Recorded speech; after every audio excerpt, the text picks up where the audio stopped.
നബി അലൈഹി സ്വലാം ഇങ്ങനെ പോകുമ്പോ ഭാര്യ ഹാജറ റളിയല്ലാഹു പിന്നാലെ ഈ ഒട്ടകത്തിന്റെ കാലും പിടിച്ച് ഇങ്ങനെ ചോദിക്കാനല്ല, നിങ്ങൾ എങ്ങോട്ടാണ് ഞങ്ങൾ ഇട്ട് പോകുന്നത്? ഞങ്ങൾക്കിനി ആരാണുള്ളത്? എവിടെയാണ് ഞങ്ങൾക്ക് വെള്ളം? എവിടെയാണ് ഭക്ഷണം? എന്ത് മറുപടി പറയണം എന്ന് ആലോചിച്ച് മറുപടി ഒന്നുമില്ലാതെ മിണ്ടാതെ യാത്ര ഇങ്ങനെ തുടരുകയാണ് ഇബ്രാഹിം നബി അലൈഹി സ്വലാം. അവസാനം ബീവി ഹാജറ റളിയല്ലാഹു അൻഹ ചോദിച്ചു, അള്ളാഹുവിന്റെ കൽപ്പന പ്രകാരമാണോ നിങ്ങളുടെ ഈ യാത്ര, നിങ്ങൾ പോകുന്നത്? അപ്പൊ പറഞ്ഞു, അതെ, അള്ളാഹുവിന്റെ കൽപ്പന വന്നു, ഫലസ്തീനിലേക്ക് പോകാനുള്ള കൽപ്പന വന്നു. അപ്പോൾ ഹാജറ റളിയല്ലാഹു അൻഹ പറഞ്ഞു, എന്നാ പിന്നെ ഞങ്ങളുടെ കാര്യം അള്ളാഹു ഏറ്റെടുക്കും. വലിയ തവക്കുലും ത്യാഗവും സമർപ്പണ ബോധമുള്ളവരാണല്ലോ ഇബ്രാഹിം നബി അലൈഹി സ്വലാമും കുടുംബവും. അങ്ങനെയല്ലേ സ്വന്തം കുഞ്ഞിനെ ബലികർമ്മത്തിന് വരെ തയ്യാറായത്. അതുകൊണ്ട് തന്നെ ഹാജറ ബീവി റളിയല്ലാഹു അൻഹ പറഞ്ഞു, എന്നാ ഞങ്ങൾക്ക് പേടിയില്ല, ഞങ്ങളുടെ ഉത്തരവാദിത്തം അള്ളാഹുവിന്റെ കയ്യിൽ ഏൽപ്പിച്ചു, ഫലമേൽപ്പിച്ചു. അങ്ങനെ ഇബ്രാഹിം നബി അലൈഹി സ്വലാം സ്വന്തം കുഞ്ഞിനെ, ഭാര്യനെ ഇവിടെ ആരാരുമില്ലാതെ ഇവിടെ ഇട്ടുപോകുമ്പോ എത്ര വേദന ഉണ്ടാകും. ആ സമയത്ത് കണ്ടവിടറിക്കൊണ്ട് കഅബാലയത്തിന്റെ മുറ്റത്ത് വെച്ചുകൊണ്ട് ദുആ പഠിച്ചവനെ, എന്റെ ഭാര്യയെയും കുഞ്ഞിനെയും ഞാനിതാ ഇവിടെ നിന്റെ കൽപ്പനക്ക് വിധേയരായി ഞാൻ ഇവിടെ ഉപേക്ഷിച്ച് ഇവിടെ നിർത്തി ഞാൻ പോകുകയാണ്, അവരെ കാര്യം ഏറ്റെടുക്കണേ റബ്ബേ എന്ന് ദുആ ചെയ്തു. ഖുർആൻ പറയുന്നുണ്ട് ആ ദുആ അല്ലാഹു തആല സ്വീകരിക്കുകയും അല്ലാഹു തആല മലായിക്കത്തുകളെ കൊണ്ട് അതിന് മറുപടി കൊടുക്കുകയും ചെയ്തു.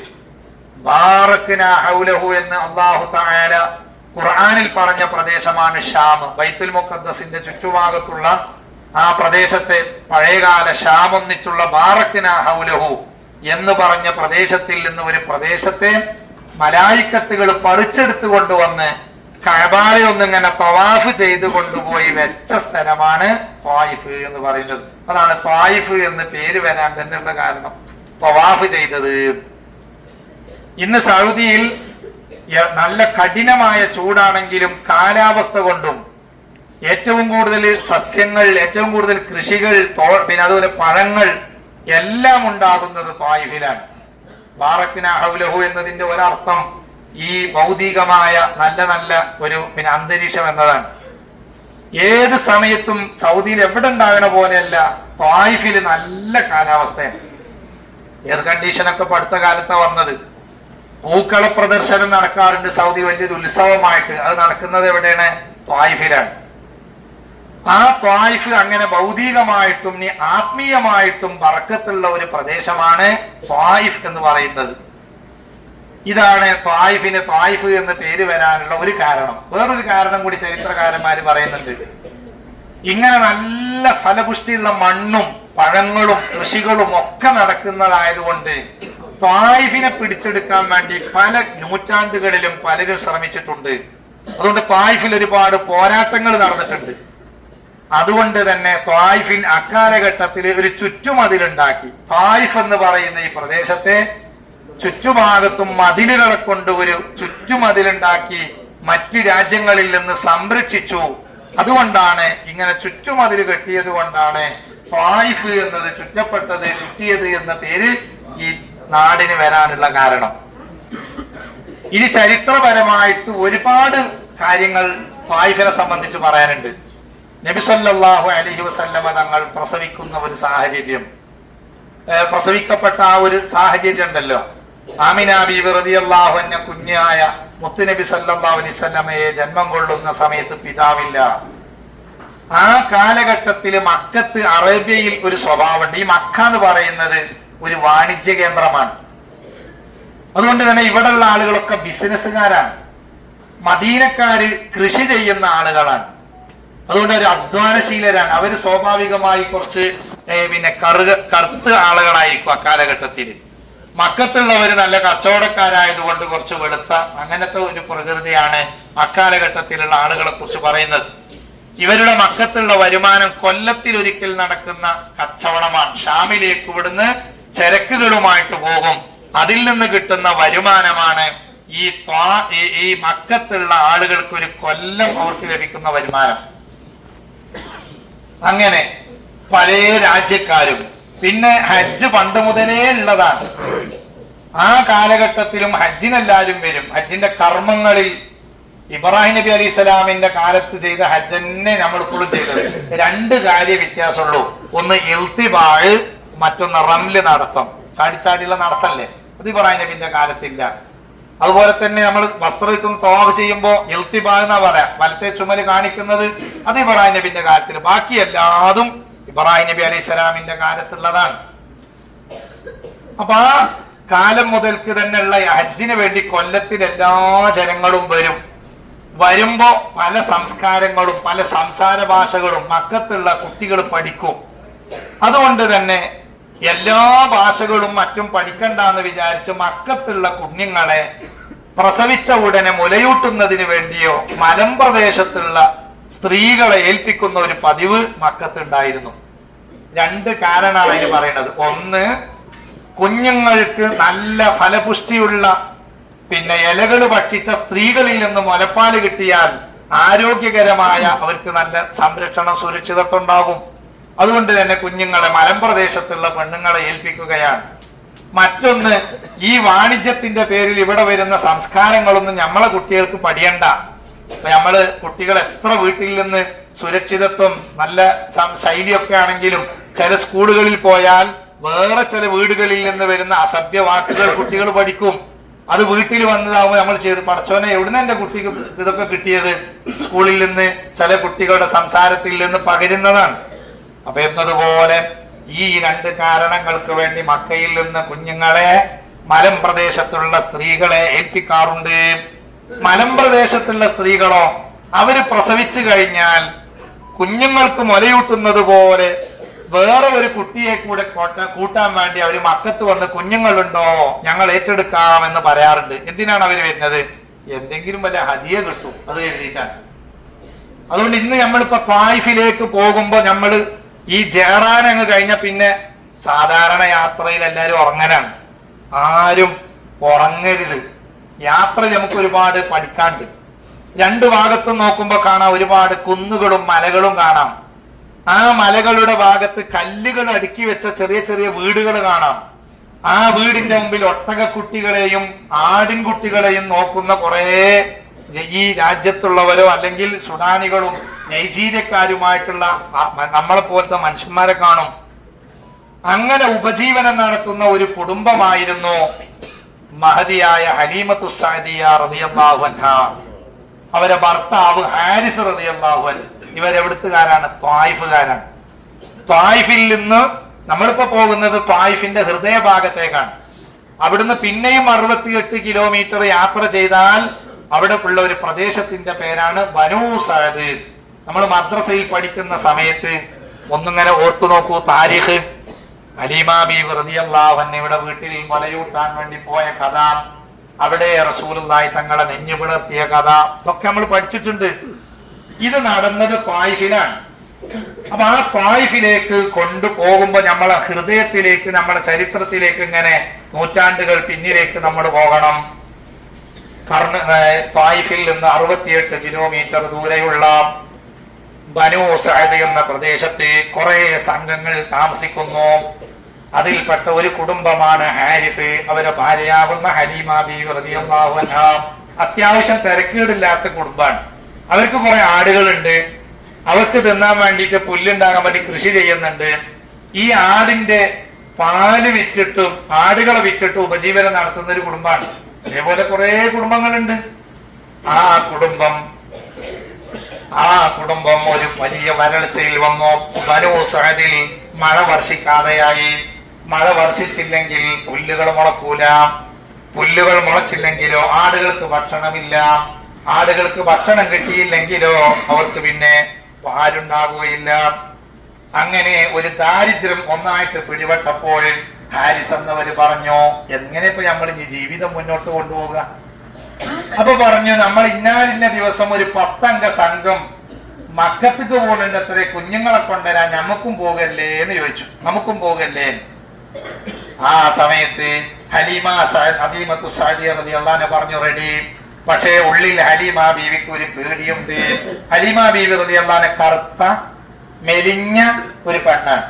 സ്വന്തം കുഞ്ഞിന് തന്നെ മുലപ്പാല് കൊടുക്കാൻ ഹലീമ ബീവിക്കില്ല. ആർക്കും അറിയില്ല. ചില പെണ്ണുങ്ങൾ ഉണ്ടാവും പ്രസവിച്ചു കഴിഞ്ഞാൽ സ്വന്തം കുട്ടിക്ക് മുലപ്പാല് കൊടുക്കാൻ ഉണ്ടാവില്ല. അത് പിന്നെ വല്ല വേറെയുള്ള മരുന്നും കുടിച്ചിട്ടോ അല്ലെങ്കിൽ മറ്റു പച്ചക്കറികൾ കഴിച്ചിട്ടൊക്കെ മുലപ്പാൽ ഉണ്ടാക്കാൻ പറയും. ഇതേ അവസ്ഥയാണ് ഹലീമ ബീവി റളിയല്ലാഹു അൻഹക്കുള്ളത്.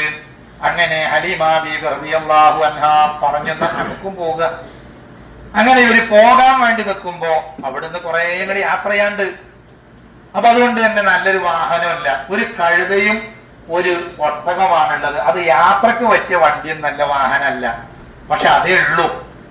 ഏതായിരുന്നാലും ആ വാഹനത്തിൽ 10 അംഗ സംഘത്തിന്റെ കൂടെ നമ്മുടെ ഷറഫല്ലന മൗലിദ് ഓതുമ്പോൾ അവിടെ ഈ കഥ പറയുന്നുണ്ട്. അവിടെ 70 അംഗ സംഘം എന്നാണ് ഞാൻ അവലംബിക്കുന്ന ചരിത്ര കിതാബ് 10 കാണുന്നത്. അതുകൊണ്ട് അങ്ങനെ വഫാവുൽ വഫ എന്ന് പറഞ്ഞ കിതാബിൽ കാണാം. അങ്ങനെ അവരിങ്ങനെ വരുന്നു. ഈ 10 അംഗ സംഘം കുഞ്ഞുങ്ങളെ ഏറ്റെടുക്കാൻ വേണ്ടി മക്കയിലേക്ക് വരികയാണ്. വരുന്ന സമയത്ത് ഏറ്റവും പിറകിലുള്ള വാഹനം ഹലീമ ബീവിന്റെ അതുപോലെ ഹാരിസ് എന്നവരെയാണ്. അപ്പൊ ബാക്കിലുള്ളവരൊക്കെ മുന്നിലുള്ളവർ പറയും വേം വാ ഹലീമ, ഒന്നും വേം വാ എന്നിങ്ങനെ പറഞ്ഞു. ആക്ഷേപം കേട്ട് നല്ലൊരു വാഹനമില്ലാത്തത് കൊണ്ട് ആക്ഷേപം കേട്ടുകൊണ്ടുള്ള വരവാണ്. ഒരു വിശ്രമ കേന്ദ്രം കണ്ടാൽ, മരത്തിന്റെ തണല് കണ്ടാൽ എല്ലാവരും നിർത്തും. പ്രാഥമിക ആവശ്യങ്ങളൊക്കെ നിർവഹിക്കുമ്പോൾ കുഞ്ഞുങ്ങൾക്ക് മുറയൂട്ടും. ആ സമയത്ത് ഹലീമ ബീവിന്റെ കുഞ്ഞ് എപ്പോഴും കരച്ചിലാണ്. കാരണം എന്താണ്? ഈ പെണ്ണിന് ഹലീമ ബീവിന്റെ മുലപ്പാല് കിട്ടുന്നില്ല. വേണ്ടത്ര മുലപ്പാലില്ലാത്തത് കൊണ്ട് കുഞ്ഞ് കരയുമ്പോൾ മറ്റുള്ളവർ പറയും ഉറങ്ങാനും പറ്റണില്ല, ഒന്ന് മുലപ്പാല് കൊടുക്കുക ഹലീമ എന്നും പറഞ്ഞിട്ട് ആക്ഷേപിക്കും. അത്ര ടെൻഷൻ ഉണ്ടാവും. ഒരു കൂട്ടം പെണ്ണുങ്ങളിടയിൽ ഒരു പെണ്ണിനും എന്റെ കുട്ടി ഇങ്ങനെ കരയുമ്പോ മറ്റു ആളുകളൊക്കെ എന്തെല്ലാം പറയും. അങ്ങനെ അതാ മക്കയിൽ വന്നു. മക്കയിൽ ഇങ്ങനെ അവർ യാത്ര കഴിഞ്ഞ് മക്കയിൽ വന്നപ്പോൾ വന്ന സംഘത്തിലുള്ള മുഴുവൻ സ്ത്രീകൾക്കും ഓരോ കുഞ്ഞുങ്ങളെ കിട്ടി. വീട് വീടാന്തരം കയറി ഇറങ്ങും. പ്രസവിച്ച സ്ത്രീകളുണ്ടോ ആ സ്ത്രീകളുണ്ടെങ്കിൽ കുഞ്ഞുങ്ങളെ അവരേറ്റെടുത്തിട്ട് സമ്മാനമായിട്ട് ഒരു പോകാൻ റെഡിയായി. ഹലീമ ബീവിക്ക് മാത്രം കുട്ടിനെ കിട്ടിയില്ല. കാരണം ഹലീമ ബീവിനെ കണ്ടാൽ തന്നെ ആരും കൊടുക്കൂല. കുറച്ച് ആരോഗ്യമൊക്കെ ഉള്ള പെണ്ണാണെങ്കിൽ വേഗം കൊടുക്കും. ഇത് അതിനെന്നെ മുലപ്പാൽ അതിന്റെ കുട്ടിക്ക് കൊടുക്കാൻ ഉണ്ടാവൂല എന്ന് പറഞ്ഞ് എവിടെയും കിട്ടാതെയായപ്പോൾ മാനസികമായി വല്ലാതെ വേദന. എല്ലാരും കുഞ്ഞുങ്ങളുമായി പോകുമ്പോൾ ഞാനെങ്ങനെ വെറുതെ പോരും, ഞാൻ വരുന്നില്ല. ഹലീമ ബീവി ഭർത്താവ് ഹാരിസ് എന്നവരോട് പറയാൻ. അപ്പൊ ഒരു ദിവസം കൂടി നോക്കുക, ഇന്ന് കൂടി നോക്കുക. നിങ്ങൾ അന്വേഷിച്ചപ്പോഴാണ് ഇവിടെ ഒരു വീടുണ്ട്, ആ വീട്ടിലേക്ക് ഒരാളും കയറാറില്ല, ഒരാളും കയറണില്ല. കാരണം ആ കുഞ്ഞിന്റെ പിതാവില്ലാത്ത അനാഥനായ ഒരു കുട്ടിയാണ്. അതുകൊണ്ട് അവിടുന്ന് വേണ്ടത്ര സമ്മാനങ്ങളോ ഹദിയകളോ കിട്ടൂല എന്നും പറഞ്ഞ് ആരും കയറാത്തൊരു വീടുണ്ട്. ഹലീമ ബീവി പറഞ്ഞു ഒന്നും കിട്ടിയില്ലെങ്കിലും ആണ്ടിലെങ്കിലും കുട്ടിനെ കിട്ടിയാൽ മതി. ഒരു കുട്ടിയില്ലാതെ ഞാൻ എങ്ങനെ ഇവരെ കൂടെ മടങ്ങിപ്പോരുക? അങ്ങനെ ആ വീട്ടിലേക്ക് അങ്ങ് ചെല്ലുമ്പോൾ വീട്ടിൽ നിന്ന് പുറത്ത് വിളിച്ചു പറഞ്ഞു, ഇവിടെ പ്രസവിച്ച കുഞ്ഞുങ്ങളുണ്ടോ, കുട്ടികളുണ്ടോ, മുലയൂട്ടാൻ വേണ്ടി വന്നവരാണ് ഞങ്ങൾ. അപ്പോ വീട്ടിൽ നിന്ന് അകത്തുനിന്ന് ഒരു സ്ത്രീ വിളിച്ചു പറയാൻ, ഇവരെ കുട്ടിയൊക്കെ ഉണ്ട്, പക്ഷെ ഈ കുട്ടീനെ ആർക്കും കൊടുക്കൂല. ഇത് ബനൂ സഅദിലുള്ള ഹലീമത്തു സഅദിയ എന്ന് പറഞ്ഞ പെണ്ണിനെ എന്റെ കുട്ടിനെ കൊടുക്കുള്ളൂ. വന്നവര് പറഞ്ഞു ഞങ്ങൾ തന്നെയാണ് ബനൂ സഅദുകാർ, ഹലീമ എന്നാണ് ഞങ്ങളുടെ പേര്. ഉടനെ പറഞ്ഞു എന്നാൽ കുട്ടിന്റെ കാര്യം തീരുമാനിക്കുന്നത് കുഞ്ഞിന്റെ വല്ലിപ്പയാണ്. വല്ലിപ്പ കഅബത്തിന്റെ അടുത്തുണ്ടാവും, കഅബത്തിന്റെ നോട്ടക്കാരനാണ്. ഓടിച്ചെന്നു കഅബത്തിന്റെ അരികിൽ ചെന്ന് നോക്കുമ്പോ നോട്ടക്കാരനായ അബ്ദുൽ മുത്തലിബ് റളിയല്ലാഹു അൻഹു റസൂലുള്ളാഹിന്റെ വല്ലിപ്പ, ഉപ്പയായ അബ്ദുള്ള, അവര് ഉപ്പയാണ് അബ്ദുൽ മുത്തലിബ്. അബ്ദുൽ മുത്തലിബിനോട് പറഞ്ഞു നിങ്ങൾക്ക് മകന് അബ്ദുള്ള മരിച്ചുപോയ മകനൊരു കുട്ടി ഉണ്ടില്ലേ, ആ കുഞ്ഞിനെ മുലയൂട്ടാൻ വേണ്ടി വന്നതാണ്, ഞങ്ങൾക്ക് തരുമോ? അപ്പൊ പറഞ്ഞു ഈ കഅബത്തിന്റെ അരികിൽ നിന്ന് ഒരു അശരീരിക ശബ്ദം കേട്ടിട്ടുണ്ട്. എന്താ കേട്ടത്? നിങ്ങളെ പേരക്കുട്ടി മുഹമ്മദ് എന്ന് പേര് വെക്കണം, ബനൂ സഅദിലുള്ള ഹലീമ എന്ന ആളാണ് മുലപ്പാലൂട്ടേണ്ടത്. ഒക്കെ പടച്ചോൻ തന്നെ അറിയിപ്പ് കൊടുത്തിട്ടുണ്ട്. അങ്ങനെ ഓടിച്ചെന്നു. ഹലീമാന്റെ ഹൃദയം ഇങ്ങനെ പടക്കുന്നുണ്ട്. കാരണം കുഞ്ഞിനെ കിട്ടിയിട്ട് എന്ത് ചെയ്യാനാണ്, എന്റെ കുട്ടിക്ക് തന്നെ മുലപ്പാലില്ലല്ലോ. അങ്ങനെ ചെന്നു കുട്ടീനൊന്ന് നോക്കാൻ വേണ്ടി.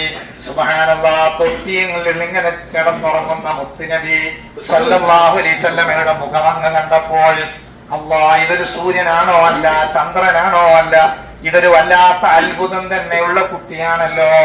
ആമിന ബീവി കുട്ടിയെ കയ്യിലങ്ങ് കൊടുക്കുന്ന സമയത്ത് വിറക്കുന്ന കയ്യോടെ ആമിന ബീവി കുണ്ടിൽ നിന്ന് ഹലീമ ബീവി കുട്ടിയെ വാങ്ങി തന്റെ ഇടതുഭാഗത്തുള്ള സ്ഥലത്തിനോട് മാറിടത്തോട് അങ്ങ് ചേർത്ത് വെച്ചപ്പോ കുഞ്ഞ് മുല കുടിക്കാൻ തയ്യാറാകുന്നില്ല.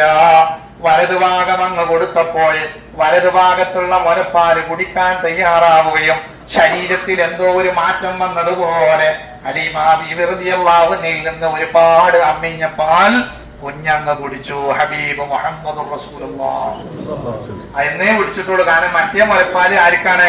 സ്വന്തം കുട്ടിക്ക്. അവിടെ നീതി നടപ്പിലാക്കാൻ. അപ്പൊ പിന്നെ ഹലീമ ബീവിനെ നിന്റെ കുട്ടിക്കൊന്ന് കൊടുത്തോക്കട്ടെ എന്ന് വിചാരിച്ചു. കുട്ടിക്ക് സ്വന്തം കുട്ടിക്കും കിട്ടി മതി വരുവോളം. അങ്ങനെ അവിടുന്ന് അങ്ങോട്ട് തുടങ്ങി ആ കുടുംബത്തിന്റെ ബറക്കത്ത്. പോകാൻ ചോദിച്ചപ്പോ പറഞ്ഞു നാളെ പോകാം. അന്ന് അവിടെ കിടന്നുറങ്ങി. നേരത്തെ എണീറ്റു. ഹാരിസ് എന്ന ഭർത്താവ് പോയിട്ട് വണ്ടി യാത്രക്കൊരുങ്ങല്ലേ, വണ്ടിയൊക്കെ ഒന്ന് തട്ടിക്കൊട്ടാൻ വേണ്ടി അന്നത്തെ വാഹനം ചെന്ന് നോക്കുമ്പോ സുബ്ഹാനല്ലാഹ് ഇതൊരു ചുറുചുറുക്കുള്ള ചെറുപ്പമായിട്ടുണ്ടല്ലോ. റസൂലുള്ളാഹി തങ്ങളുടെ മുഅ്ജിസത്തുകൾ ചെറുപ്പത്തിൽ തന്നെ ആ വാഹനം ഈ കുട്ടിനെ ഏറ്റെടുത്തതോടുകൂടെ തുടങ്ങി ബറക്കത്ത്. നല്ല വാഹനമായി ആ സംഘത്തിന്റെ കൂടെ തിരിച്ചു പോകുമ്പോ ഏറ്റവും മുമ്പിൽ പോകുന്ന വാഹനം ഹലീമ ബീവി റളിയല്ലാഹു അൻഹുവിന്റെ ഒട്ടകവും വരെ കഴുതയാണ്. അപ്പോ ഇവര് വിളിച്ചു പറയാൻ തുടങ്ങി, ഹലീമ ഒന്ന് നിൽക്കുക, ഹലീമ ഞങ്ങളുണ്ട്. പോകുമ്പോ എന്താ പറഞ്ഞത്? അങ്ങനെ അങ്ങ് പോയി മദീന ത്വായിഫിലേക്ക്.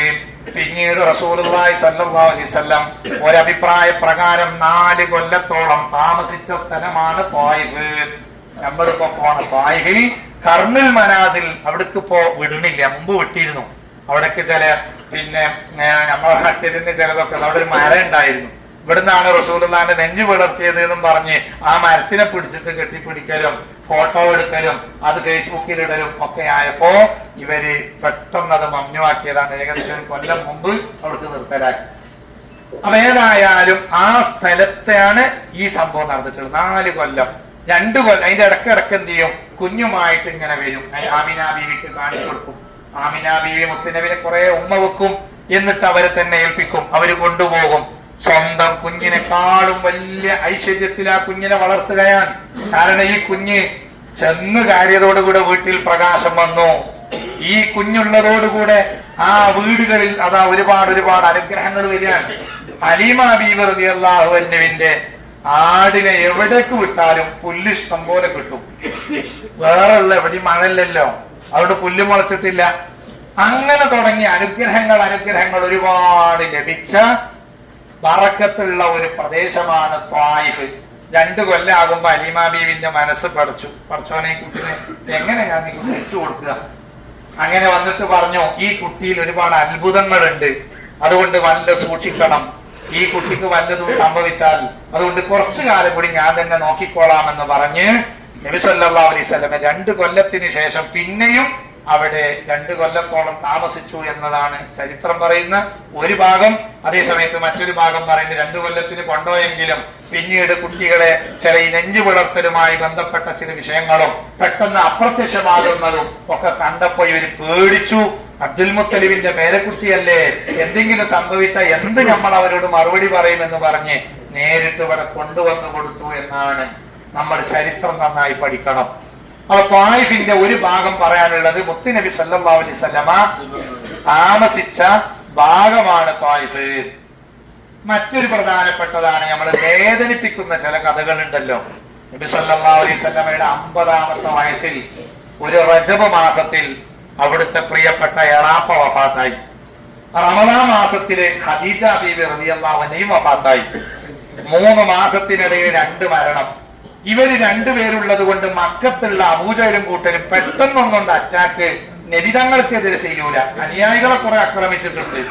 റസൂലുള്ളാഹി തങ്ങൾ എന്തെങ്കിലും ചെയ്യാൻ പേടിയാണ്.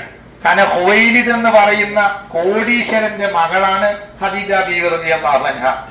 ആ ഖദീജ ബീവിക്ക് 2 ഭർത്താക്കൾ ഉണ്ടായിരുന്നു. അതിൽ ഭർത്താവ് മരിച്ചു, പിന്നെ ഒരാള് കല്യാണം കഴിച്ചു, അവരും മരിച്ചു.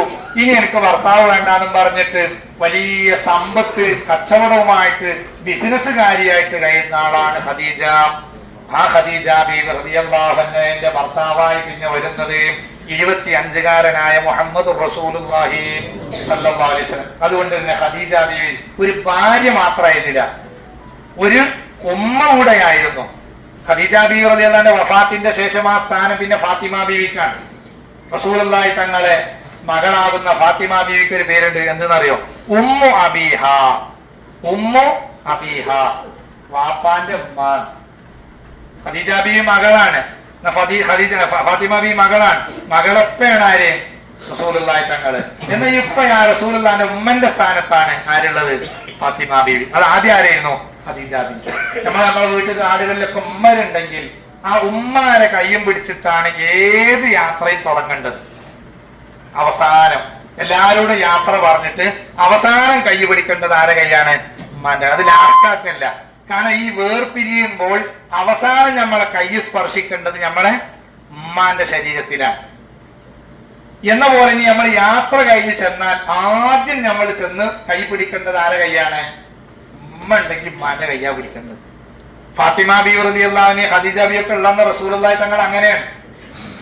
മദീനത്തുനിന്ന് യാത്ര പോകുമ്പോ എല്ലാ സ്ഥലങ്ങളിലും എല്ലാ വീടുകളിലും ഭാര്യമാരെ, നബി തങ്ങളെ ഖബർ ഷരീഫിന്റെ ആ കുബ്ബന്റെ ചോട്ടിൽ തന്നെ 3 ഭാര്യമാരും ഫാത്തിമ ബീവിക്ക് വീടുണ്ടായിരുന്നു.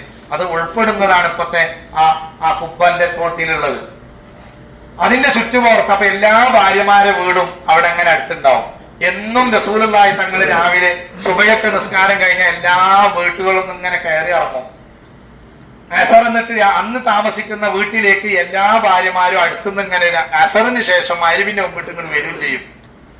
അങ്ങനെ ആ ഭാര്യമാരോടൊക്കെ എല്ലാവരോടും യാത്ര പറയുമ്പോ അവസാനം വന്ന് കൈപിടിക്കല് ഫാത്തിമ ബീവി റളിയല്ലാഹു അൻഹാ. യാത്ര കഴിഞ്ഞ് തിരിച്ചു വരുമ്പോൾ ആദ്യം വന്ന് കൈപിടിക്കാറുള്ളത് ഫാത്തിമ ബീവി റളിയല്ലാഹു അൻഹാ. ആ നിലക്കുള്ള സ്ഥാനമാണ് ഖദീജ ബീവിയും ഫാത്തിമ ബീവിയും. ആ ഖദീജ റളിയല്ലാഹു അൻഹയുടെ വഫാത്തായപ്പോൾ ശത്രുക്കൾക്ക് ധൈര്യം കൂടി. ഇനി നമുക്ക് മുഹമ്മദിനെ തന്നെ വെട്ടിക്കൊലപ്പെടുത്താം, ആരും ചോദ്യം ചെയ്യാൻ വരൂല എന്ന് വിചാരിച്ചിട്ട് അവർ അതിനുള്ള കോപ്പ് കൂട്ടുകയാണ്. ആ സമയത്താണ് മദീനയിൽ നിന്ന് യസ്രിബുകാരൊരു മക്കത്ത് ഒരു ഹജ്ജിന് വന്ന സമയത്ത് ഹജ്ജിന്റെ അയ്യാമത്തെ ശരീക്കിന്റെ 2ാമത്തെ ദിവസത്തിൽ നമ്മൾ പ്രധാന ജംറയായ ജംറത്തുൽ അഖബന്റെ അരികിൽ വെച്ചിട്ട് മദീനയിൽ നിന്ന് വന്ന സംഘത്തിനോടൊപ്പം റസൂലുള്ളാഹി തങ്ങൾ ഒരു മീറ്റിംഗ് കൂടി. ആ മീറ്റിംഗിൽ പ്രധാനപ്പെട്ട വിഷയം എന്താണ്? നിങ്ങൾക്ക് ഇവിടെ സുരക്ഷിതമല്ല, ഞങ്ങൾ നിങ്ങളെ കൊണ്ടുപോകാം, മദീനയിലേക്ക് നിങ്ങൾ വരൂ, ഞങ്ങൾ സ്വാഗതം ചെയ്യുന്നു. അബ്ബാസ് റളിയല്ലാഹു അൻഹു എണീറ്റ് പറഞ്ഞു, ഞങ്ങൾ കുടുംബക്കാരുണ്ട് പ്രവാചകരെ നോക്കാൻ, നിങ്ങൾ വെറുതെ ബുദ്ധിമുട്ടണ്ട, കൊണ്ടുപോയാൽ നിങ്ങളെ സുഖം നഷ്ടപ്പെടും, നിങ്ങൾ യുദ്ധങ്ങളെ നേരിടേണ്ടി വരും, അതുകൊണ്ട് സാധിക്കുമെങ്കിൽ മതി എന്ന് പറഞ്ഞപ്പോൾ അസ്അദ് ബിൻ സുറാറ റളിയല്ലാഹു അൻഹു എന്ന മദീനക്കാരൻ റസൂലുള്ളാഹി സ്വല്ലല്ലാഹു അലൈഹി വസല്ലമയെ ഏറ്റെടുക്കുകയാണ്. പ്രായമായ മദീനക്കാര്, ഞങ്ങൾ തങ്ങളെ ഏറ്റവും സംരക്ഷിക്കും, ഞങ്ങളെ ഭാര്യമാരെക്കാൾ. അന്ന് ഏറ്റവും കൂടുതൽ നോക്കിയിരുന്നത് ഭാര്യമാരെ. അങ്ങനെ ഒരു ചർച്ച രഹസ്യമായി നടന്നപ്പോൾ പിറ്റേ ദിവസം ഈ വിവരം ശത്രുക്കൾ അറിഞ്ഞു. ഈ സംഘത്തെ ഇവര് തെരഞ്ഞുപോയി. ഇവര് പെട്ടെന്ന് ഓടി രക്ഷപ്പെട്ടു, മദീനയിലേക്ക് പോയി. 2 പേരെ കിട്ടി. ആ 2 ആളുകളെ പൊതിരെ തല്ലി നല്ല അടി കൊടുത്തു. മദീനത്തേക്ക് നിങ്ങളെ പ്രവാചകരെ കൊണ്ടുപോകെ. അപ്പൊ ഇവരെ ലക്ഷ്യം എന്താണ്? ഇവിടുന്ന് നാട് കടത്തണം എന്നല്ല, നബി സല്ലല്ലാഹു അലൈഹി വസല്ലമയെ ഇവിടെ വെച്ചുകൊണ്ട് തന്നെ കൊലപ്പെടുത്തണം. കാരണം നബി തങ്ങൾ എങ്ങാനും മദീനത്ത് പോയിട്ട് ഒരു ഇസ്ലാമിക രാഷ്ട്രമുണ്ടായാൽ മക്കത്തുള്ള ആളുകളുടെ വരുമാനം ഷാമിലേക്കുള്ള കൊല്ലത്തിലൊരിക്കലുള്ള കച്ചവടമാണ്. ആ കച്ചവടത്തിന് പോകാനുള്ളത് മദീനന്റെ ഒരു ഭാഗത്ത് കൂടെയാണ്. അപ്പൊ മദീനത്ത് ഒരു ഇസ്ലാമിക രാജ്യം വന്നാൽ മക്കത്തുള്ള വാണിജ്യം അവിടെ അവസാനിക്കും, ബിസിനസ് നടക്കൂല. അതുകൊണ്ട് തന്നെ മദീനത്ത് ഒരു ഇസ്ലാമിക രാഷ്ട്രം കാണാൻ പാടില്ല, പ്രവാചകൻ മദീനത്തേക്കും പോകാൻ പാടില്ല എന്നാണ് ഇവിടുത്തെ അബൂജഹലുകൾ കരുതിയിരുന്നത്, പ്രവർത്തിച്ചിരുന്നത്. ആ സമയത്ത് നബി സല്ലല്ലാഹു അലൈഹി വസല്ലം സഹാബിമാരെ ഹബശയിലേക്ക് പറഞ്ഞു വിട്ടു, എത്യോപ്യയിലേക്ക്. ഉസ്മാൻ റളിയല്ലാഹു അൻഹുവിന്റെ നേതൃത്വത്തിൽ എത്യോപ്യയിൽ പോയി. അവിടുന്ന് വേണ്ട ഒരു പരിഗണന ഒന്നും കിട്ടിയില്ല. കുറച്ചു കാലം കഴിഞ്ഞപ്പോ തിരിച്ചു വന്നു. പിന്നെ റസൂലുള്ളാഹി സ്വല്ലല്ലാഹു അലൈഹി വസല്ലം തങ്ങൾ, നമ്മൾ ഹിജ്റയൊക്കെ നല്ലോണം പഠിക്കണം. അപ്പൊ ബസ് വരുന്നവരെ ഞാൻ പറയുള്ളൂ, നിങ്ങൾ പുസ്തകം വായിച്ചോ. അങ്ങനെയൊക്കെ ഹിജ്റ ഉൾക്കൊണ്ട് പഠിക്കുമ്പോഴേ നമുക്ക് മക്കയും മദീനയും പ്രവാചകരും എന്താന്ന് നമ്മളെ കൽബിലോട്ട് കയറുള്ളൂ, ഈമാന് നല്ലോണം കയറുള്ളൂ. സാധാരണ മക്ക ഒരു നല്ല പ്ലേസ്, അത്രേ ഒരു ചരിത്രം പഠിക്കണം. ഈ ഹിജ്റ എന്ന് പറഞ്ഞാൽ പെട്ടെന്ന് ഇവിടുന്ന് ഒന്നിച്ചാണ് പോയതല്ല, പോകാൻ പാടില്ല എന്നാണ് ഇവരെ തീരുമാനം. എത്യോപ്യയിലേക്ക് ഹിജ്റ പോകുന്ന സമയത്ത് ഒരു കുഞ്ഞുണ്ടായി. സലമ എന്ന് പറഞ്ഞ ഒരു ദമ്പതികൾക്ക് ഒരു കുഞ്ഞു പറഞ്ഞു. ആ കുട്ടിന്റെ പേരാണ് സലമ. ഒരു ഹിജറ പോയിട്ട് വഴിയിൽ വെച്ചിട്ട് ഒരു കുഞ്ഞുണ്ട്. അപ്പൊ ഈ ഹജ്ജില് അറഫയിൽ വെച്ചിട്ട് ഒരു പെണ്ണ് പ്രസവിച്ചു. നിങ്ങൾ അറിഞ്ഞണ? അറഫയിൽ വെച്ചിട്ട് ആഫ്രിക്കയിലുള്ള ഒരു പെണ്ണ് ഒരു ടെന്റിൽ വെച്ചിട്ട് അറഫ ദിവസത്തിന്റെ അന്ന് ഒരു പെണ്ണ് പ്രസവിച്ചു. അപ്പൊ അടുത്ത കാലത്തൊന്നും അങ്ങനെ ഉണ്ടായിട്ടില്ല. കാരണം 6-ാം മാസത്തിന് ശേഷം ഫ്ലൈറ്റിൽ ആരെയും കയറ്റൂല. ഇതെങ്ങനെയോ അറിയാതെ 7-ാം മാസത്തില് പെണ്ണ് വന്നു. അറഫയിൽ വെച്ചിട്ട് പ്രസവ വേദന വന്നു. ഒരു കുട്ടിക്ക് ഭയങ്കര സന്തോഷം. സൗദിയിൽ ആ കുട്ടിക്ക് ഇനി എന്തൊക്കെ ആദരവ കൊടുത്തു. ആ കുട്ടിക്ക് പേരിട്ടു. എന്താണെന്നറിയോ? അറഫ. ആ കുട്ടിക്ക് പേരിട്ട് അറഫ. അടുത്ത കാലത്തൊന്നും അറഫയിൽ വെച്ചിട്ടൊരു പ്രസവിച്ചിട്ടുണ്ടാവില്ല. നമ്മളിപ്പോ തവാഫ് ചെയ്യണ കഅബന്റെ ഉള്ളിൽ ഒരു കുട്ടിയെ പ്രസവിച്ചിട്ടുണ്ട്. നിങ്ങൾക്കറിയാം ചരിത്രത്തില്? എപ്പോഴൊന്നും അല്ല കേട്ടാ. റസൂലുള്ളാഹി തങ്ങൾ ജനിക്കുന്നതിന് 2.5 വർഷം മുമ്പ് ഒരു ഉമ്മ, അഥവാ ഈ ഹുവൈലിദ് ഉണ്ടല്ലോ, ഖദീജ ബിന്റെ വാപ്പ, അവരൊരു മകനുണ്ടായിരുന്നു ഹിസാം. ഈ ഹിസാമിന്റെ ഭാര്യ ഗർഭിണിയായപ്പോ കഅബന്ന് ഇങ്ങനെ കാണാൻ വന്നപ്പോ കഅബന്റെ ഉള്ളിലൊന്ന് കയറാൻ ഒരു ആഗ്രഹം. ഈ ഗർഭിണികൾക്ക് പല ആഗ്രഹങ്ങളും ഉണ്ടാവും. അപ്പൊ ആ ആഗ്രഹിപ്പെണ്ണ നിനക്ക് കഅബന്റെ ഉള്ളിൽ കയറണം. ഇന്നും അന്നും എന്നൊന്നും എങ്ങനെയാണ് കഅബന്റെ ഉള്ളിൽ കയറണമെങ്കിൽ ഒന്നുകിൽ ഇപ്പൊ രാജ്യത്തുനിന്ന് പ്രതിനിധികളെ മാത്രമേ കയറ്റുള്ളൂ, അല്ലെങ്കിൽ പിന്നെ നല്ല സമ്പത്ത് ഉണ്ടാകണം. അപ്പൊ ഇതൊരു കോടീശ്വരന്റെ മര്യോളായതുകൊണ്ട് എല്ലാരും കോണി വെച്ചു കൊടുത്തു. ആ കോണി വെച്ചിട്ട് ആ കഅബന്റെ ഉള്ളിൽ കയറിയിട്ട് ഇങ്ങനെ പ്രാർത്ഥിക്കുന്ന സമയത്ത് ഒരു കുഞ്ഞുണ്ടായി. ആ കുട്ടിക്കിട്ട പേരാണ് ഹക്കീം ഇബ്നു ഹിസാം. ഇതവര് കഅബന്റെ ഉള്ളിൽ അങ്ങനെ പ്രസവിച്ച വേറൊരു കുഞ്ഞു ലോകത്തുണ്ടാവില്ല. അത് ഹക്കീം ഇബ്നു ഹിസാമാണ്. അതുകൊണ്ട് തന്നെ ഹക്കീം ഇബ്നു ഹിസാമിനെ റസൂലുള്ളാഹി തങ്ങളോട് ഒരു തറവാടിത്തം പറഞ്ഞിട്ട് ഒരു വിമർശനം. ഞാന് കഅബന്റെ ഉള്ളിലാ പ്രസവിച്ചത്, മുഹമ്മദോ മലഞ്ചേരിയില്. അപ്പൊ ആരാ തറവാടി? ഞാനല്ലേ നബിയാകേണ്ടതെന്ന് പറഞ്ഞ് അള്ളാന്റെ റസൂലിനെ വിമർശിച്ച ഒരാളായിരുന്നു ഹക്കീം ഇബ്നു ഹിസാം. പിന്നീട് അദ്ദേഹം ഇസ്ലാമിലേക്ക് വന്നു. മക്ക ഫതഹിൽ നിന്ന് മൂപ്പര് മുസ്ലിമായി. അങ്ങനെ വലിയ ചരിത്രം പറയും. ഏതായിരുന്നാലും ഈ നിലക്ക് കുഞ്ഞുണ്ടായി ബനു സലമ. അതുകൊണ്ട് തന്നെ അമ്മാന്റെ പേര് പിന്നെ ഉമ്മു സലമ എന്നാണ്. വാപ്പാന്റെ പേര് ബനു സലമ. ബനു സലമ, ഉമ്മു സലമ ഹദീസിലൊക്കെ കേട്ട് ചരിത്രത്തിൽ കണ്ടിട്ടുണ്ടാവും. ഇവര് ഹിജറ പോവുകയും മക്കത്തുനിന്ന് മദീനത്തേക്ക് പോണ സമയം, ഹിജറ അത്ര എളുപ്പമല്ല എന്നുള്ളതിലേക്ക് ഒരു ഉദാഹരണം പറയാൻ. ഹിജറ പോണ സമയത്ത് ഉമ്മു സലമന്റെ ആൾക്കാർ പറഞ്ഞത് ഞങ്ങളെ കുടുംബത്തിലെ പെണ്ണാണ്, പോകാൻ പാടില്ല. അബൂ സലമ പറഞ്ഞത് എന്റെ ഭാര്യയാണ്, ഓള് പോരാണ്, ഞങ്ങള് പോവുകയാണ്, പറ്റൂലാന്ന് പോലും. അങ്ങനെ ഉമ്മു സലമനെ തടഞ്ഞു. ഉമ്മു സലമനെ പിടിച്ചു വെച്ചു കുടുംബങ്ങള്. കുഞ്ഞിനെ വിട്ടുകൊടുത്തില്ല. ഉമ്മു സലമന്റെ ആൾക്കാർ വന്നിട്ട് കുട്ടിനെ കൊണ്ടുപോയി ഉമ്മു സലം. അവസാനം ഈ ഉമ്മു സലമനെ അയക്കാതെ ആയപ്പോ അബൂ സലമ പറഞ്ഞത് എന്റെ കുട്ടിയാണ്, ഞാൻ കൊണ്ടുപോകും. വാപ്പയമ്മേ കേസായി കഴിഞ്ഞാൽ മക്കൾക്ക് വേണ്ടി കഷ്ടറുണ്ടായില്ലേ എന്ന പോലെ അബൂ സലമ എന്ന് പറഞ്ഞ കുട്ടിന്റെ ഒരു കൈ പിടിച്ചു. ഉമ്മു സലമന്റെ ആൾക്കാർ മറ്റേ കൈയും അങ്ങോട്ടും ഇങ്ങോട്ടും കുട്ടിനെ പിടിച്ചു വലിക്കാൻ. അവസാനം കുട്ടിക്ക് വേണ്ടി അങ്ങോട്ടും ഇങ്ങോട്ടും പിടിവലി കൂടുമ്പോ ഈ സലമ എന്ന് പറഞ്ഞ കുട്ടിന്റെ കൈ അങ്ങ് വേറിട്ടു, കൈ അങ്ങ് പൊട്ടിപ്പോയി. എനിക്ക് നമ്മൾ വായിക്കണം, വേദനിക്കുന്ന കഥയാണ്. ആ സമയത്ത് അബൂ സലമ കൈവിട്ടു. സ്വന്തം കുട്ടിയല്ലേ, കൈവിട്ടു. ഉമ്മു സലമന്റെ ആൾക്കാർ കൊണ്ടുപോയി സലമനെ ഒരു ഭാഗത്ത് നിർത്തി, കുഞ്ഞിനെ ഒരു ഭാഗത്ത്, ഉമ്മാനെ ഒരു ഭാഗത്തും. അങ്ങനെ ഒരു കൊല്ലത്തോളം ഈ പെണ്ണ് കരഞ്ഞ് തല നിലത്ത് വെച്ച് കരഞ്ഞപ്പോൾ ഒരു കൊല്ലം കഴിഞ്ഞപ്പോൾ ഉമ്മ സലമന്റെ ആൾക്കാർ പറഞ്ഞു, ഏതായാലും പിന്നെ ഇവിടെ എന്ത് പറഞ്ഞിട്ട് കാര്യമില്ല, ഈ എന്റെ ഒരു കുട്ടിയും വീക്കും അങ്ങോട്ട് കാരണം പറഞ്ഞയച്ചു. അങ്ങനെ ഇവര് പോയി പെണ്ണ് ഈ കുഞ്ഞിനെയും പിടിച്ചിട്ട് മസ്ജിദ് ആയിഷ കേട്ടി നമ്മൾ പോയിട്ടുണ്ടോ? തനൈമിനില്ലേ? ആ മസ്ജിദ് ആയിഷയിൽ പോയി ഇങ്ങനെ കരഞ്ഞു. കാരണം മദീന വഴിയാണ്. അങ്ങോട്ട് മദീനക്ക് നോക്കി കുഞ്ഞിനെയും പിടിച്ചിട്ട് കരച്ചിലോട് കരച്ചില്. ഭർത്താവ് നഷ്ടപ്പെട്ടു, ഇസ്ലാമിന് കൂടാൻ കഴിഞ്ഞില്ല, റസൂലുള്ളാഹിനെ കാണാൻ കഴിയുന്നില്ലല്ലോ. അവസാനം ഈ പെണ്ണിന്റെ കരച്ചിൽ കേട്ടിട്ട് അതുവഴി യാത്ര ചെയ്യുന്ന ഇസ്ലാമിലേക്ക് വരാത്ത ഒരാൾ ഇവരെ ഒട്ടകത്തിന്റെ പുറത്ത് കൊണ്ടുപോയിട്ട് അവരെ ഏൽപ്പിച്ചു എന്നാണ് ചരിത്രം പറയുന്നത്. ഇപ്പൊ ഇതാണ് ഹിജറ. ഈ ഹിജറക്ക് പോകുന്നതിന് മുമ്പ് ഒരുപാട് പ്രശ്നങ്ങൾ നേരിട്ടപ്പോൾ നബി സല്ലല്ലാഹു അലൈഹി വസല്ലമ സയ്യിദ് ഇബ്നു ഹാരിസ് റളിയല്ലാഹു അൻഹു എന്ന സ്വഹാബിയെയും കൂട്ടി ത്വായിഫിലേക്ക് പോകുന്നു. നടന്നിട്ടാണ് പോണത്. വാഹനങ്ങളില്ലാതെ നടന്ന് പോകുന്ന പല കുടുംബങ്ങളെയും, പ്രധാനപ്പെട്ട ഉമ്മാന്റെ കുടുംബങ്ങളുണ്ട് ത്വായിഫിൽ. ഓരോ ചെന്ന് പറഞ്ഞു ഒരു സഹായം കിട്ടും, കുടുംബക്കാരല്ലേ എന്ന് നിലക്ക് ചെല്ലുമ്പോൾ ഒരു വീട്ടിൽ ചെന്നപ്പോ പറഞ്ഞു, അള്ളാന്റെ ദുന്യാവിൽ പ്രവാചകനായിട്ട് വേറെ ആരെയും കിട്ടിയില്ലേ, അന്നേ കിട്ടിയത് ഓടുന്ന് പറഞ്ഞ് കാറ്റുവിട്ടു. അടുത്ത വീട്ടിൽ നിന്ന് അങ്ങനെ ഓരോ കുടുംബങ്ങളും കൈയൊഴിഞ്ഞു എന്ന് മാത്രമല്ല, ഇനി നമ്മൾ കാണാൻ പോകുന്നുണ്ട് ഒരു പ്രദേശം.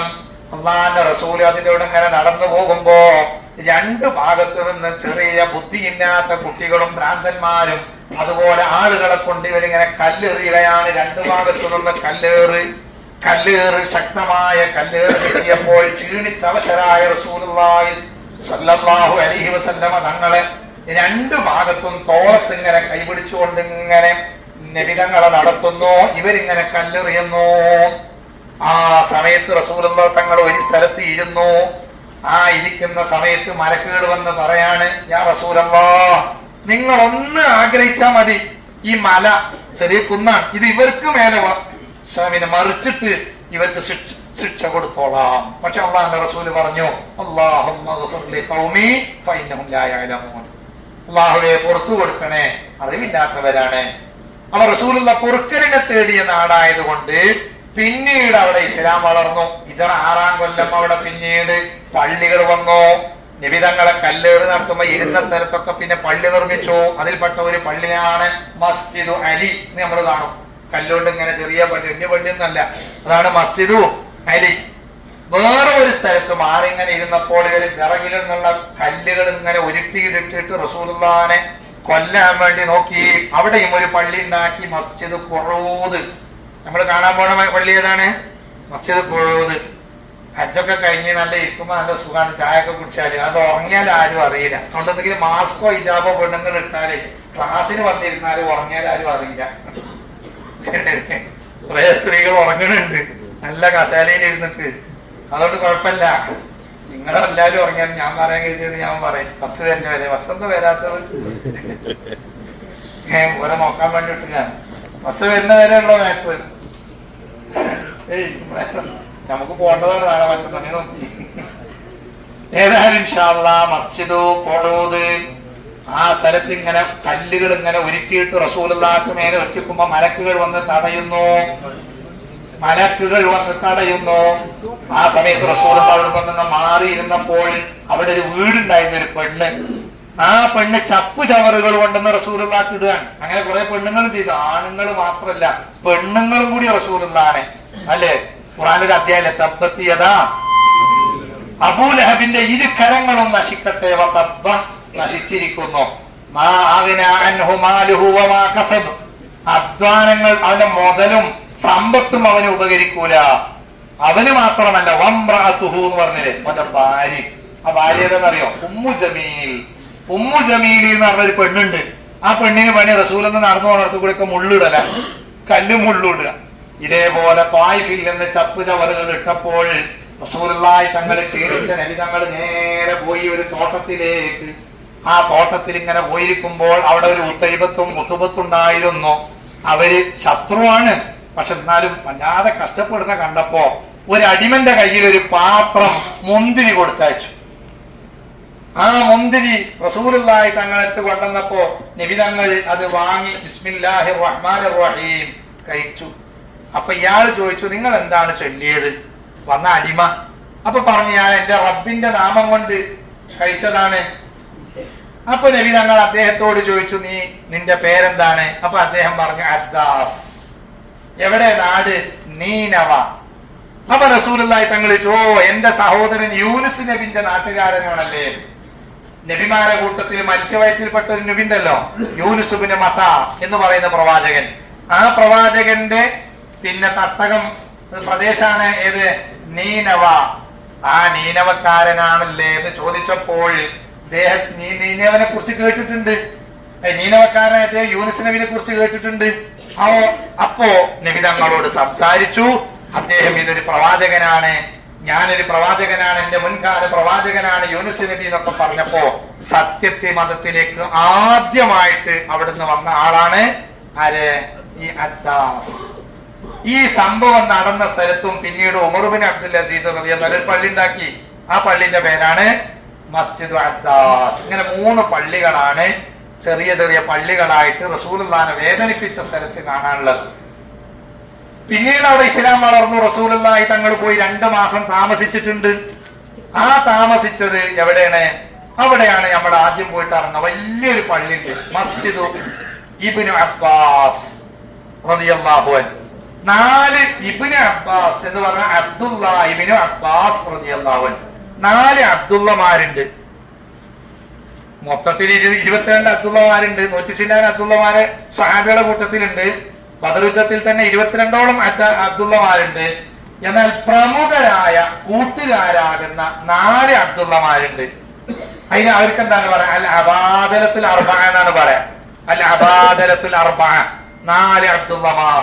ഒരു അബ്ദുള്ള എന്ന് പറയില്ല, ഇബ്നു അബ്ബാസ്. അപ്പൊ എന്താണ്? അബ്ബാസ് റളിയല്ലാഹുവിന്റെ മകൻ.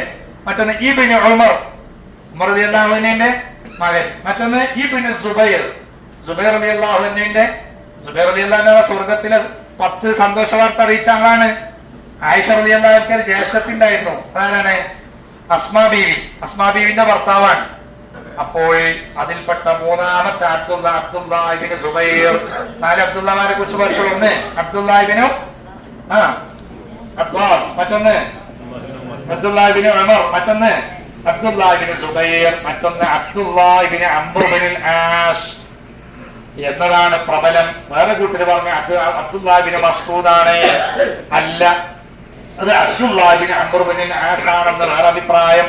ഏതായിരുന്നാലും 4 അബ്ദുള്ളമാരും ചങ്ങാതിമാരാണ്.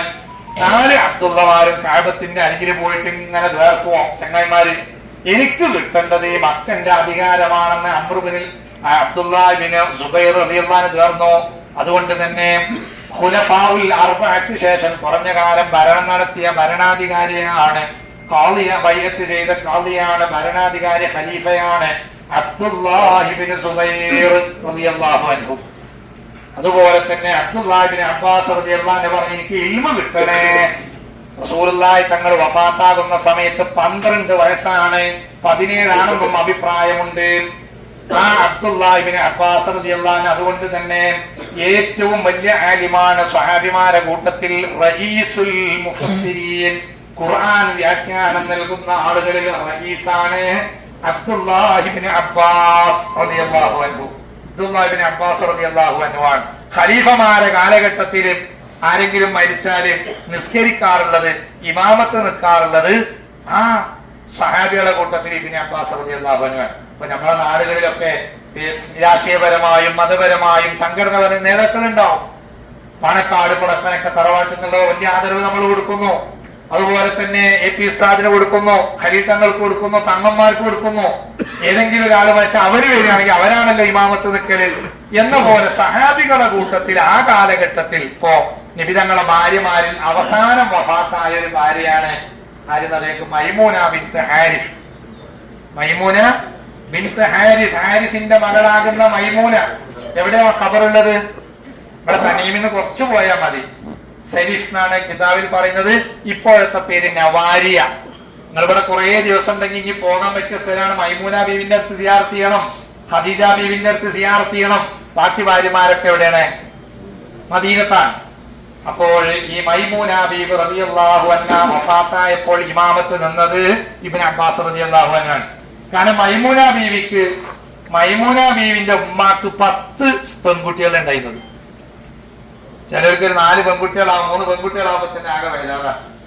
എന്നാ മനസ്സിലായിക്കോ, മൈമൂന ബീവി റളിയല്ലാഹു അൻഹയുടെ ഉമ്മാക്ക് എത്ര പെൺകുട്ടികളാണ്? 10 പെൺമക്കള്. ഒരു ഭർത്താവില് മരിച്ചപ്പോ വേറൊരാള് കല്യാണം കഴിച്ചു. 2 കല്യാണത്തിലും കൂടെ ആയിട്ട് 10 പെൺമക്കൾ ഉണ്ടായി. ആ 10 പെൺമക്കളെ കെട്ടിയതാരാ നിങ്ങൾക്ക് അറിയോ? ലോകത്തെ ഏറ്റവും വലിയ ശ്രേഷ്ഠരായ ആൾക്കാർ.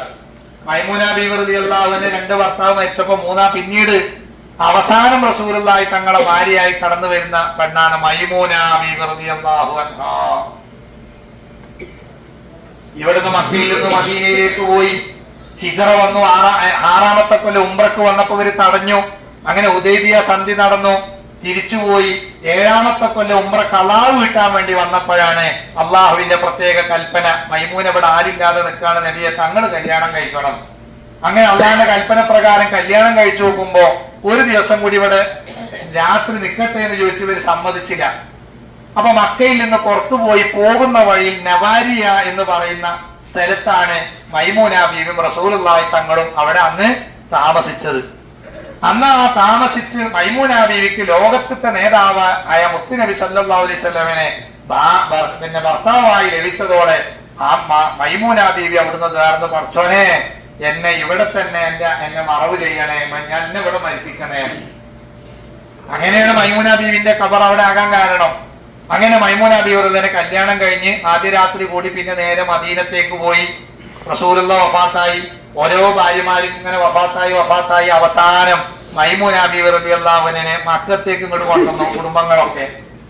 അങ്ങനെ മക്കത്തുള്ള ആളുകള് കുടുംബങ്ങളൊക്കെ ഇവിടെ എന്റെ കൂടെ ജീവിക്കുമ്പോ രോഗിയായപ്പോ മൈമൂന ബീവി റളിയല്ലാഹു അൻഹ പറഞ്ഞു, എനിക്ക് മദീനത്തേക്ക് തന്നെ പോകണം, റസൂലുള്ളാഹിന്റെ അടുത്തേക്ക് പോകണം. അങ്ങനെ മൈമൂന ബീവി രോഗിയായ മൈമൂന ബീവിനേറ്റ് മദീനത്തേക്ക് പോകുമ്പോ നവാരിയ എന്ന് പറഞ്ഞ സ്ഥലത്ത് വെച്ചിട്ട് മൈമൂന ബീവി റളിയല്ലാഹു അൻഹ വഫാത്തായി. അപ്പൊ അവിടെ തന്നെ പറയും. അപ്പൊ ആദ്യം ഫലിച്ചു. അങ്ങനെയാണ് മൈമൂന ബീവി. ഈ മൈമൂന ബീവി റളിയല്ലാഹു അൻഹയെ റസൂലുള്ളാഹി കല്യാണം കഴിച്ചു. മൈമൂന ബീവിക്ക് ഒരു ജ്യേഷ്ഠത്തിണ്ടായിരുന്നു, ലുബാബത്തു സുഗ്റ എന്ന് പറയും, ലുബാബ. അതിനെ കല്യാണം കഴിച്ചത് ഖാലിദ് ബിൻ വലീദാണ്. ആദ്യം എതിർപക്ഷത്ത് പിന്നെ ഇസ്ലാമിക പക്ഷത്ത് നിന്ന് പോരാളി ഉണ്ടല്ലോ ഖാലിദ് ബിൻ വലീദ്. ഒരു പെണ്ണിനെ കല്യാണം കഴിച്ചത് ഖാലിദ് ബിൻ വലീദാണ്. അതേപോലെ തന്നെ ലുബാബത്തുൽ കുബ്ര എന്ന് പറഞ്ഞ ജ്യേഷ്ഠത്തിണ്ട്, അതിനെ കല്യാണം കഴിച്ചത് അബ്ബാസ് റളിയല്ലാഹു അൻഹു, റസൂലുള്ളാഹി തങ്ങളെ എളാപ്പ അല്ലെ. നിബിതങ്ങളും അബ്ബാസ് റളിയല്ലാഹു അൻഹു തമ്മിൽ 2 വയസ്സേ വ്യത്യാസമുള്ളൂ. നബി സല്ലല്ലാഹു അലൈഹി വസല്ലമയും ഹംസ റളിയല്ലാഹു അൻഹും ഒരേ പ്രായക്കാരാണ്, ഒക്കെ എളാപ്പാരാണ്. ആ നിലയ്ക്ക് ഈ അബ്ബാസ് റളിയല്ലാഹു അൻഹു ലുബാബത്തുൽ കുബ്രനെ കല്യാണം കഴിച്ചു. അപ്പോൾ ലുബാബത്തുൽ കുബ്രയിലൂടെ അബ്ബാസ് റളിയല്ലാഹുവിന്റെ കുട്ടിയാണ് അബ്ദുല്ലാഹ് ഇബ്നു അബ്ബാസ്. അപ്പൊ അബ്ദുല്ലാഹിന്റെ ആരായിരിക്കും മൈമൂന ബീവി? മാന്റെ ജ്യേഷ്ഠത്തി കെട്ടിയത് ആരായിരിക്കും? പല വേറെ സ്റ്റേറ്റുകാരാണ്. ഞങ്ങളെ നാട്ടുകാരാണ് ഏഴാമെന്ന് പറയും. നിങ്ങൾ കൊല്ലം എറണാകുളം തൃശ്ശൂരും ഒക്കെ ഉണ്ടെന്നാ കേട്ടോ, മലപ്പുറത്തേക്ക് കുറവാണ്. അതുകൊണ്ട് അമ്മന്റെ സഹോദരി. അപ്പോ റസൂലുള്ളാഹിന്റെ അടുക്കളയ്ക്ക് പ്രവേശനം ഉണ്ടായി. കാരണം ഒരു അടുക്കള ഒരു ഭാര്യ ആരാണ്? ഉമ്മന്റെ സഹോദരിയല്ലേ. ആ നിലയ്ക്ക് ആ എളാമയായ അബ്ബാസ് റളിയല്ലാഹുവിന്റെ പിന്നെ മൈമൂന ബീവി റളിയല്ലാഹു അൻഹ വഫാത്തായപ്പോൾ നിസ്കാരത്തിന് നേതൃത്വം കൊടുത്തത് അബ്ബാസ് റളിയല്ലാഹു അൻഹുവിന്റെ മകനായ ഇബ്നു അബ്ബാസ്. അവരെയാണ് നമ്മൾ സിയാറത്ത് ചെയ്യാൻ പോകുന്നത്. ഇവര് മക്കത്താണ് ഉണ്ടായിരുന്നത്. പിന്നീട് റസൂലുള്ളാഹിന്റെ കാലം കഴിഞ്ഞു, 4 ഖലീഫമാരുടെ കാലം കഴിഞ്ഞപ്പോൾ ഇവിടെ ആകെ പ്രശ്നമായി. ഭരണത്തിന് വേണ്ടി ഖിലാഫത്തിന് വേണ്ടിയിട്ട് മുആവിയ റളിയല്ലാഹു ഒരു ഭാഗത്ത്, അതുപോലെ തന്നെ വേറൊരു ഭാഗത്ത് കുറെ ഹുസൈൻ റളിയല്ലാഹുവിന്റെ പേരക്കുട്ടികളെ പയ്യെത്തിയിരുന്നു. കുറെ ആളുകൾ അങ്ങനെ പ്രശ്നമായപ്പോ ഖൈറില്ലെങ്കിലും വേണ്ടില്ല, ഒരു ഷെറിന് ഞാനില്ല എന്നും പറഞ്ഞ് ഇവിടുന്ന് അങ്ങോട്ട് നാട് വിട്ടുപോയി ഹിജറ പോയ ആളാണ് ഇബ്നു അബ്ബാസ് റളിയല്ലാഹു അൻഹു.